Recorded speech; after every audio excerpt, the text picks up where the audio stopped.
இந்த புறம் பேசுவது அல்லது குறை கூறுவது இது எல்லாம் மனதிலே தீய எண்ணங்கள் உடையவர்களால், மற்றவர்கள் மீது குறை காண்பவர்களால் மட்டுமே முடியுமே தவிர, எல்லா இடத்திலும் இறைவன் நிறைந்திருக்கிறார் அப்படிங்கிற அந்த உண்மையை தெரிந்து கொண்டு சிவபெருமானை தனது சிந்தையில் தாங்கிக் கொண்டிருக்கிற ஒருவருக்கு எந்த இடத்திலையும் மாற்று சிந்தனை என்பது இருக்கவே இருக்காது. ஒரே சிந்தனை, அதுவும் சிவபெருமான் மட்டும்தான். எது நடந்தாலும் அது சிவபெருமான் நடத்தி வைப்பது, எது நடந்தாலும் அது என் ஈசனால் நடப்பது அப்படிங்கிற அந்த ஒரு எண்ணத்தில் அப்படியே போய்கிட்டே இருப்பாங்க. அடியார்களை பார்த்தா அந்த அடியார் உருவத்தில் இறைவனை பார்க்கக்கூடிய தன்மை சிவனடியார்களுக்கே உண்டு.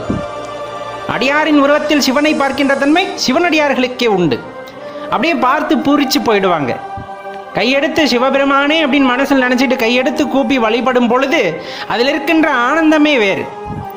எப்பவுமே சிவனை பற்றி பாடல்கள், எப்பவுமே சிவனை பற்றி பேசக்கூடிய வாய்ப்புகள், எப்பவுமே சிவனை பற்றி நினைக்கக்கூடிய சந்தர்ப்பங்கள் எத்தனை பேருக்கு கிடைக்கும்?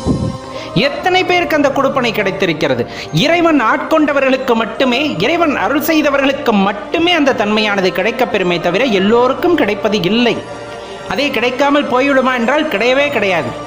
யார் ஒருவனை ஈசனை மனமாற பற்றி கொண்டு ஈசன் மீது உறுதியாக நம்பிக்கை வைத்து அவர் காலை இறுக பற்றி கொள்கிறார்களோ அவர்களுக்கு எல்லோருக்குமே இந்த சந்தர்ப்பமானது கிடைக்கும்.